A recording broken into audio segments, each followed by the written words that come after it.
আছো সবাই? আশা করি সবাই ভালো আছো আর আমিও ভালো আছি। তো মাহি মামামের আরেকটা নতুন ব্লগে তোমাদের সবাইকে স্বাগত। তো আজকে হচ্ছে সানডে। তো এই দুদিন তো জানোই যে আমি মানে শিব ঠাকুরের যে উপোস করেছিলাম, মানে শিবরাত্রি করেছিলাম। তো দুদিন ধরে তো কিছুই খাওয়া নেই, মানে কালকে রাত্রেবেলা একটু ওই প্রসাদ এনেছিলাম, তো সেটাই খেয়েছি। আর নিজের জন্য কিছু করিনি, আর বাবুর জন্য ডাল রুটি করে দিয়ে দিয়েছি। আর এই যে মাহি ঘুম থেকে উঠেছে, কিন্তু আমার বিছানা তোলা একদম হয়নি। তো মাহি কি খাচ্ছ তুমি? ডামল। ডামল মানে হচ্ছে ওই চপনপ্রাশ, ডাবলের যে চপনপ্রাশ সেটাকে বলে ডামল।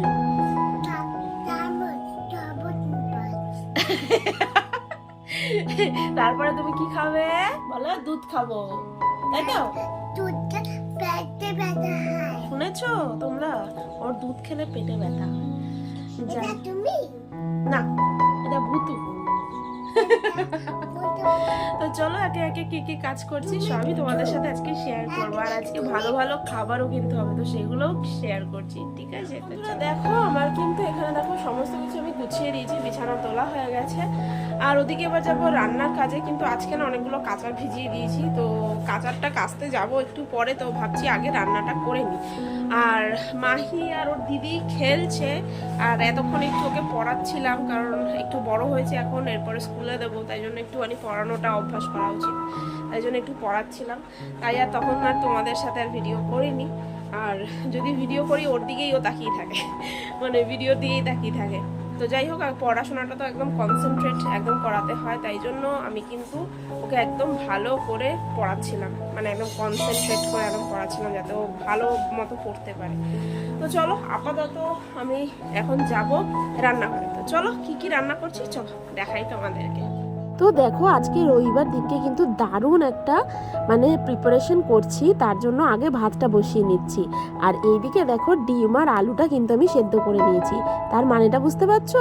তো আজকে আমি বানাতে চলেছি ডিম আলুর বিরিয়ানি। তো সেই জন্য ডিম আলুটা আগে হালকা সেদ্ধ করে নিয়েছি। আর এদিকে দেখো পেঁয়াজটা আমি কেটে নেব। তো চলো পেঁয়াজটা আমি কেটে নিই, আর আজকে আমার স্টাইলে একদম ঘরোয়া পদ্ধতিতে ডিম আলুর বিরিয়ানিটা তোমাদের সাথে শেয়ার করে দেবো। তো তার আগে পেঁয়াজটা কেটে নেব। তো চলো একদম ঝিরিঝিরি করে পেঁয়াজটা কেটে নেব, আর বেশি মশলাও ব্যবহার করব না। তো দেখতে থাকো আমার সাথে কিভাবে করছি।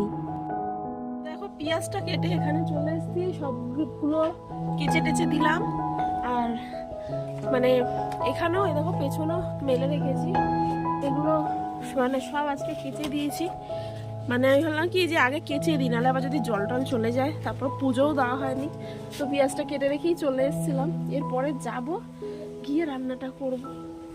আর আজকে যা রোদ, তাকাতে পারছি না। চলো এবার গিয়ে স্নান পুজোটা করে ফেলি। তো দেখো আমি কিন্তু স্নান করে এই গপুকে স্নান করিয়ে দিয়েছি, তারপরে কিন্তু গপুকে ভোগও লাগিয়ে দিয়েছি। তো এইভাবেই আজকের পুজোটা কিন্তু আমি করে ফেলেছি। তো চলো এখন কিন্তু যাওয়া যাক রান্নার কাজে। কিন্তু রান্নার কাজে গেলে তো হবে না, আগে নিজেরও তো শরীরের একটু যত্ন করতে হবে। তার জন্য দেখো একটু সানস্ক্রিন লাগিয়ে নিচ্ছি, কারণ একটু সানস্ক্রিন না লাগালে না আমার একদম ভালো লাগে না, তোমরা সবাই জানো। তাই একটু সানস্ক্রিনটাও লাগিয়ে নিই। আর এরপরে রেডি হয়ে একদম চলে যাব হচ্ছে রান্নার কাজে। কিন্তু তার আগে মাহিকেও স্নানটা করিয়ে দেবো, তাহলে একদম নিশ্চিন্ত, তাহলে রান্নাটা হয়ে গেলেই কিন্তু মাহিকে খেতে দিয়ে দিতে পারবো। তো চলো মাহিকে আগে স্নানটা করিয়ে দিই। দেখো মাহির এই যে স্নান করিয়ে দিয়েছি মাহিকে। কি হলো? নে দে আছড়ে দি। ও মাহিকে স্নান করানোর পরে ওকে রেডি করে দিয়েছি, তারপরে চলে এসেছি একদম রান্নাঘরে। তো প্রথমেই হচ্ছে দুধ যেহেতু চলে এসেছিলো, তাই জন্য দুধটা জাল দিয়ে নিলাম।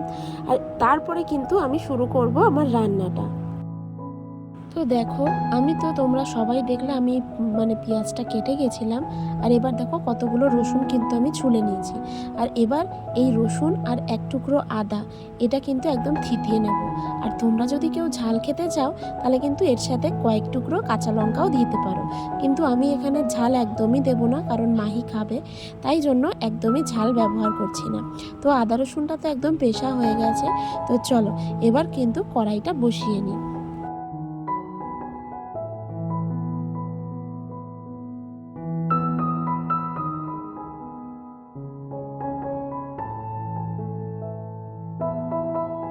তো দেখো এই যে কড়াইটা ধুয়ে এনেছি, আর এরপরে কিন্তু আমি সাদা তেল দিয়ে রান্নাটা করব। আর সাথে অল্প পরিমাণ এই যে একটু ঘি দেব, এটা কিন্তু একদম গাওয়া ঘি। তো সেটা কিন্তু তোমরা আমার ব্লগে অনেকবারই দেখেছো যে আমি ঘি বানাই বাড়িতেই। তো চলো, ঘি আর তেলটা হালকা গরম হয়ে গেছে, এবার কিন্তু গোটা গরম মশলাগুলো আমি দিয়ে দেবো।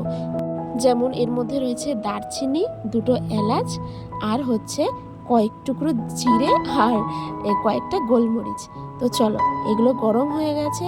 এরপরে কিন্তু যে কেটে রাখা পেঁয়াজগুলো সেগুলোই কিন্তু আমি একদম দিয়ে দেবো। আর এই পেঁয়াজটা আমি কিন্তু হালকা লাল লাল করে ভেজে নেব যতক্ষণ না একটু ব্রাউন কালার চলে আসছে। তো নুন দিয়ে হালকা আমি ভেজে নিচ্ছি যাতে তাড়াতাড়ি এটা সফটও হয়ে যায় আর কালারও চলে আসে। তো তোমরাও কিন্তু এরকমভাবে বিরিয়ানিটা তোমাদের ছানাপোনাদের জন্যও করতে পারো, সাথে তোমরাও খেতে পারবে। তো দেখতে থাকো আগে আগে কি করছি। দেখো, পেঁয়াজটা যেহেতু হালকা হালকা লাল লাল হয়ে এসছে, সঙ্গে সঙ্গে কিন্তু আমি থেতো করা আদা রসুনটা কিন্তু দিয়ে দেব। কেননা আদা রসুনটা একটু কাঁচা গন্ধটা মারার জন্য একটু আগেই আমাকে দিতে হলো। তো এটা আমি যতক্ষণ না মানে একদম কাঁচা গন্ধটা চলে যাবে ততক্ষণ কিন্তু আমি একদম নাড়াতে থাকবো। তারপর কাঁচা গন্ধটা চলে গেছে, আর এরপরে কিন্তু আমি এই দেখো হামলদিস্তা ধোয়া যে জলটা সেটা আমি দিয়ে দেব। তো এই জলটা দেওয়ার পরে আমি কিন্তু যেগুলো শুকনো মশলা আছে সেগুলো কিন্তু আমি এর মধ্যে একে একে দিতে থাকবো। তো চলো কি কি দিচ্ছি তোমাদেরকে দেখাচ্ছি। তো প্রথমেই কিন্তু আমি একদম হাফ টিস্পুনের মতো আমি কিন্তু ধনে গুঁড়ো দিয়ে দেবো। আর এরপরে কাশ্মীরি লঙ্কা গুঁড়ো। তো কাশ্মীরি লঙ্কা গুঁড়ো যেহেতু ঝাল হয় না, তাই জন্যই কাশ্মীরি লঙ্কা গুঁড়োটা দেওয়া। তো যেহেতু আমার মেয়ে খাবে তাই জন্য একদম ঝাল ছাড়া এরকম করে রান্না করছি। আর যাতে কালারটাও ভালো হয় তার জন্যই কাশ্মীরি লঙ্কা গুঁড়োটা দেওয়া। আর তারপরে 1 চিমটে মতো হলুদ গুঁড়ো, আর এই দেখো এই কয়েক টুকরো মানে কয়েক চামচের মতো একটু বিরিয়ানি মশলা দিয়ে দিলাম, তাহলেই আমার কিন্তু একদম হয়ে যাবে। আর এরপরে একটু জল দিয়ে এটা মশলাটা ভালো করে কষাবো। তারপরে কিন্তু দেখো ডিম আর আলুগুলো আমি সব দিয়ে দেবো। এরপরে এটার মধ্যে কষতে থাক, কারণ আলু আর ডিমের মধ্যে মশলাটা যদি ভালোভাবে মাখানো থাকে তাহলে কিন্তু গন্ধটাও খুব ভালো আসবে। আর এরপরে দেখো ঢাকা চাপা দিয়ে দিয়েছিলাম। এরপরে একে একে আরও কয়েকটা জিনিস দিয়ে দেবো, যেরকম কেওড়ার জলটা আর গোলাপ জলটা। তো কেওড়ার জলটা দেখো আমি কিন্তু 2 ঢাকনা দেবো, তাতে কিন্তু ফ্লেভারটা একটু বেশি ভালো আসবে। আর যে গোলাপ জলটা সেটা কিন্তু আমি 1 ঢাকনা ইউজ করেছি। তো চলো, এই যে এই সব দিলেই কিন্তু বিরিয়ানির ফ্লেভার এমনিই মনে হয়, তাই না? তো চলো আরও একটা মেন ইনগ্রিডিয়েন্টস দেবো। সেটা কি জানো? সেটা হচ্ছে আমার ঘরের মালাই, দুধের যে সর। তো সেটাই জমিয়ে জমিয়ে দেখো মালাই হয়েছে। তো সেই মালাই কতটা আমি দিয়ে দেব। এটা কিন্তু একদম আমার নিজের প্রসেসে করা বিরিয়ানি। আলু বিরিয়ানি বলো আর যে কোনো বিরিয়ানি বলো, আমি কিন্তু এভাবেই করি, শুধু মাটন বিরিয়ানিটা আলাদাভাবে করি। তো সেটাও একদিন তোমাদের সাথে শেয়ার করব। তো চলো, এইটা একদম আমি এখন ঢাকা চাপা দিয়ে দিই। আর যতক্ষণ না আলু সেদ্ধ হয় ততক্ষণ কিন্তু আমি এটাকে হতে দেবো। আরে আরে দাঁড়াও, আরেকটা জিনিস দিতে তো ভুলেই গেছি, এই যে মিঠা আতর। এই মিঠা আতরটা তো দিতে হবে। তো সঙ্গে সঙ্গে ঢাকা খুলে আর একটু মিঠা আতর 2-3 ঢাকনা 2-3 ড্রপ দিয়ে দিলাম। তো তাহলে তো আর বলতে হবে না, দারুণ গন্ধ বেরোচ্ছে। তোমাদেরকেও যদি শোকাতে পারতাম তাহলে অবশ্যই কিন্তু ঘ্রাণটা নামাতাম, কিন্তু সত্যি কথা বলছি দারুণ গন্ধ বেরোচ্ছে। তো দেখো আলুগুলো একটু সেদ্ধ হওয়ার জন্য একটু বসিয়ে আসলাম, মানে আলুটা সেদ্ধ হলে তারপরেই আমি বিরিয়ানিটা একদম প্রিপারেশনটা করব। তো একদম সিম্পল প্রসেসে করছি, কোনো রকম মানে উল্টো পাল্টা কিচ্ছু না, আমার মতো করে করছি, কোনো কিছুর সাথে মেলালে হবে না। মানে একদম ঘরোয়া পদ্ধতিতে, একটু ফ্লেভারফুল রাইসও বলতে পারো, একটু বিরিয়ানির ফ্লেভারও বলতে পারো। তো আমি বিরিয়ানিই বলি, তো ডিম আলুর বিরিয়ানি। তো কেমন লাগছে অবশ্যই কমেন্ট করো। তো ফুল ভিডিওটা দেখো, আরও ভালো লাগবে। তারপরে কি করছি একটু বাদে আবার ফিরে আসছি। এই রেসিপিটা বানাচ্ছি আর এত সুন্দর গন্ধ বেরিয়েছে না, মানে দারুণ লাগছে গন্ধটা। তো চলো আলুটা আরেকটু সেদ্ধ হবে, সেদ্ধ হয়ে গেলে তারপর ভাত দিয়ে লেয়ারিংটা করে ফেলবো। তো চলো কি করে করছি সবই দেখাচ্ছি। তো দেখো ফাইনালি কিন্তু আমার আলু একদম প্রপারলি সেদ্ধ হয়ে গেছে, আর দেখো কষা কষা একদম হয়ে গেছে, মানে তেল ছেড়ে দিয়েছে। তো তার মানেই তো একদম পুরো ডান হয়ে গেছে মশলাটা। আর যা সুন্দর গন্ধ বেরোচ্ছে, আহা হা হা। তো চলো, এরপরে কিন্তু আমি ভাত দিয়ে একদম লেয়ারিং করে আবার ঢেকে দেবো, যাতে ভাতটাও একদম হালকা পরিমাণে হয়ে যায়, ভালো মতো সেট। আর আমি ভাতে কিন্তু যখন মানে ভাতটা তৈরি করেছিলাম আমি কিন্তু নুন দিয়েইছিলাম, সেই জন্য ভাতে কিন্তু আমার আর নুন দিতে হবে না। তো চলো এরপরে ভাতটা ঢেলে দিই।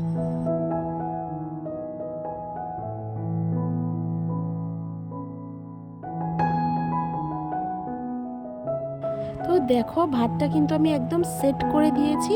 আর এবার চলো ঢাকনাটা দিয়ে দিই। তারপরে ঢাকনাটা খুললেই একদম তৈরি হয়ে যাবে আমাদের কিন্তু ডিম আলুর বিরিয়ানি। আর এবার এটাকে একদম মিশিয়ে নেব। তো দারুণভাবে তৈরি করলাম আর তোমাদের সাথেও শেয়ার করলাম আমার এই ডিম আলুর বিরিয়ানি। তো তোমাদের কেমন লাগলো অবশ্যই কিন্তু আমাকে একটুখানি জানিও। আর যদি ভালো লেগে থাকে একটু লাইক, কমেন্ট আর সাবস্ক্রাইব করে দিও। তো চলো এরপরে কিন্তু আরেকটা জিনিস বানাচ্ছি, তো সেটাও দেখতে হবে। তো একদম দেখো ডিম আলুটা একদম ভালো করে মিশিয়ে নিয়েছি আর দারুণ গন্ধ বেরোচ্ছে।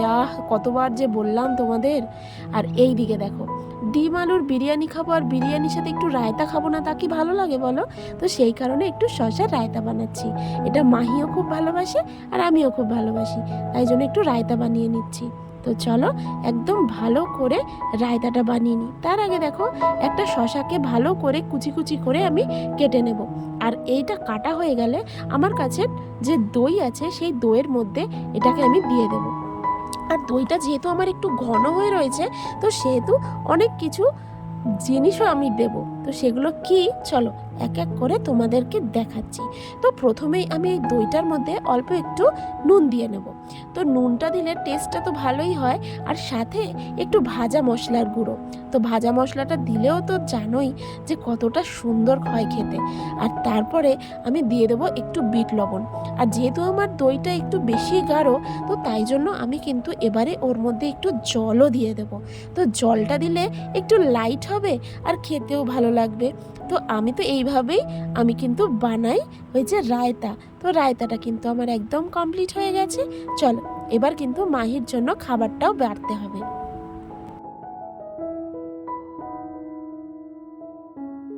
আরে হ্যাঁ, রায়তার মধ্যে তো চিনিও দিয়েছিলাম, সেটা তো তোমাদের বলতে ভুলেই গেছি। তো দেখো তোমাদের পরিমাণ মতো তোমরা চিনি দিয়ে নেবে। তো আমি যেহেতু বেশি চিনিটা পছন্দ করি না, তাই 1 টিস্পুন মতো চিনি দিলাম।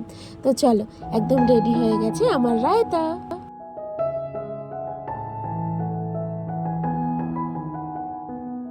তো দেখো মাহির জন্য কিন্তু আমি বেড়ে নিচ্ছি এই আলু আর ডিমের বিরিয়ানি। ও তো অধীর আগ্রহে বসে আছে যে মাম্মাম আজকে ওর জন্য ডিম আলুর বিরিয়ানি বানিয়েছে।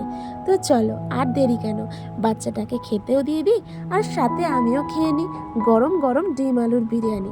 তোমাদের কেমন লাগলো অবশ্যই কিন্তু কমেন্ট করতে ভুলবে না। তো চলো আজকের মতো এখানেই ব্লগটা শেষ করছি। আরেকটা ব্লগে খুব শিগগিরই তোমাদের সাথে দেখা হবে। তো আজকের মতো এখানেই টাটা। সবাই ভালো থেকো আর সুস্থ থেকো। আর কেমন লাগলো ভিডিওটা অবশ্যই কিন্তু বলে যেও, শুধু দেখে গেলে হবে না, অবশ্যই কিন্তু বলতে হবে। তো চলো আজকের মতো এখানেই টাটা। রাধে রাধে।